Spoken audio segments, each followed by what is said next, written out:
Hello, welcome to the last day of Endgame. Today I'm reading from the Epilogue. The Epilogue is set on Friday, 30th of June in the evening, some time after the events of finding Brandon. Tom finally released Robyn from the long embrace and gave her an earnest smile. I'll see you Monday morning. Have a great time with Brandon. You sure you don't want to come with us to Anglesey?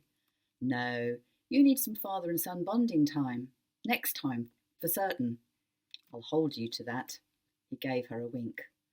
She stood in the doorway and watched him saunter to the car, his lithe body folding into it with ease. He beeped the car horn and the BMW roared away. So, now it's you and me again, Schrödinger, she said, scooping up the cat who was winding a constant figure of 8 around her feet. Hungry, eh? She carried the furry bundle into the kitchen, placing him on the floor and hunting for the cat food in the cupboard. Things were progressing quickly and well with Tom. Being with him was a well-needed tonic, and he surprised her in so many ways. He was a multi-layered man, whose prickly attitude at work was clearly a cover-up for the gentle, caring person underneath. And against the odds, they were actually good for each other. She emptied the contents into the bowl and rinsed the tin under the tap. Turning to drop it into the bin, she caught her breath. A man was in her kitchen, one she recognised so well. His appearance paralysed her. Davis. His name caught in her throat. What the... A surge of fury overtook her and she launched at him, arms raised, ready to rain blows on him. He seized her wrists, held them gently and pacified her until she shook him off with a low growl and backed away. Why are you here? To explain. It's too late for that. I found out you were alive, you know. Hassan's bullshit story fooled me for a while, but Ross uncovered the truth. I know. That was sheer carelessness on my part. I shouldn't have underestimated you both. I thought all the cameras were inside. Disguising one in a camouflage sleeve and hiding it in the foliage next to the door was clever, Robyn. Neither Hassan nor I spotted it. Ross certainly foxed us. Davis gave a wide smile that didn't crinkle his eyes. We only found out about it shortly after the explosion, by which time it was too late. We assumed one of you would examine the footage, so we placed a watch on you both. The frostiness in his voice caused an involuntary shiver down her spine. The fact both she and Ross had been under surveillance was disquieting. However, her concern was usurped by the realisation Davis was only here in front of her because he'd found out. If there'd been no photos of him, he'd have stayed in hiding, allowing everyone to assume he was dead. He hadn't intended returning. She'd always been nothing more than a pawn in his grand plan. And because you got caught out, you finally decided to show up. I know you're alive now, so you can piss off again, back to whatever rock you've been hiding under. I get it. I fully comprehend why you're furious. But Robyn, hear me out. She bared her teeth. I don't want to listen to a single word you have to say. Well, you're going to have to, like it or not. The tone was angry, but a flicker of affection flashed in his eyes, capturing her and silencing her. Believe me, Robyn, when I say I didn't want any of this. I was merely doing my job, one that was complicated and dangerous and spanned a length of time far longer than anyone could have imagined. I was forced into hiding, not only for my own safety, but for yours, Bridget's and Amelie's. Had Peter Cross discovered I was alive, you would all have been killed. She released a derisory snort, resulting in a more earnest response. Trust me when I say my mission was extremely high risk, complicated by the fact Peter Cross was deceiving us all. Robyn, when Hassan and I signed up to this, we had no idea of the fallout.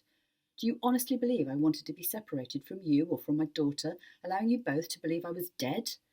His words were urgent, etching deep grooves into his already lined forehead. His sigh was long and painful. She wavered for a split second. Then visions of Amelie, weeping at a fake funeral, sprang to the forefront, and Robyn was enraged again, for herself, for the baby she'd lost through stress, for Amelie, and for everyone who had loved Davis. You duped us all. You tortured us. And now you saunter back and expect us to understand and forgive. You lied to me. Hassan lied to me. I don't expect anything. I understand your anger. She dropped her tone, hissed the words. No, you do not. I had no option. It was the only way. Curbing the rage that was twisting and turning inside her belly, she continued in the same voice. There must have been alternatives, yet you chose this way. There is nothing you can say to make this better. Get out of my house, get out of my life, and never contact me again. I don't ever want to see you or Hassan as long as I live. That's final." He moved towards her, placed his hand against her cheek, a gentle, cool caress. "Robyn, you knew all along that I was alive. You surely worked out I was somewhere, still thinking about you, still loving you. The anemones, the other clues designed to ease your—" She knocked his fingers away. "Clues? What is wrong with you? I don't care about your reasons for all this subterfuge, or why you didn't have the gumption to actually contact me rather than leave mysterious pointers. Even now I can't believe a word you say. Why did you hide outside that Friday evening and have Hassan make up some story about you? Why not tell me straight you were alive and didn't want to see me? None of it was fabricated. Hassan told you the truth. He had no idea I was outside. He hadn't seen me for months. I was testing his loyalty. It was risky because in spite of our efforts, we're still being hunted. I shouldn't even be here now, but the footage on your secret camera placed us in further danger." "So why are you here? To ensure I'll keep my mouth shut about you?" His silence was answer enough. "Okay, you can trust me to deny seeing you, and don't think it's because I still have feelings for you, because I don't. They evaporated after I found out you'd used me as part of your plan in Morocco, and they vanished forever when I discovered you were willing to let everyone you loved who loved you believe you were dead." Davis stuck out his chin and opened his mouth to speak. She pointed a finger at him. "Don't say another word. I won't ask you again. Get out, and if I clap eyes on either of you, I'll blab to the service, to newspapers, to everyone, so they all learn what a piece of shit you really are. Robyn, this isn't like you. I've changed. You've no idea what you've put me through, and you never will, because I've consigned everything, including you, to the past." She took a step closer to him and prodded him in the chest. "And if you ever loved me or your daughter, you'll leave us alone." "Bridget's behaving more reasonably about this than you." He clamped his mouth shut, too late, and winced. A hiatus ensued, one during which she lowered her hand to her chest. "How long has Bridget known?" "Only a couple of days. She spotted me outside Emily's school." He raised his palms. "It was completely unplanned. She turned up earlier than I expected. I only wanted to catch a glimpse of Emily before I took off again. She wasn't happy about it, but in the end she understood." Bridget had not confided in her. The treachery hurt deeply, but Robyn used a fresh anger to turn on Davis again. He'd let slip vital information. "You'd planned on leaving. If Ross hadn't uncovered that footage of you, you wouldn't have come here at all, would you? You were caught out by Bridget, and then by us. Out. Now." She marched to the back door, opened it and waited. "If I leave, I won't return. Not when this is finally over, and it will be," he said. "Is that what you really want?" She searched for a reminder of the old Davis and found no familiar warmth or empathy. This man was harder, more calculating, cold. Her Davis was dead.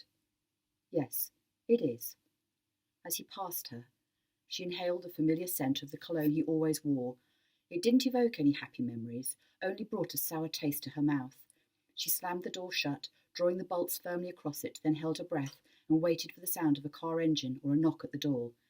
When there was nothing, she exhaled until her lungs were empty. There were no tears, no pain, and no regret at her decision to throw him out.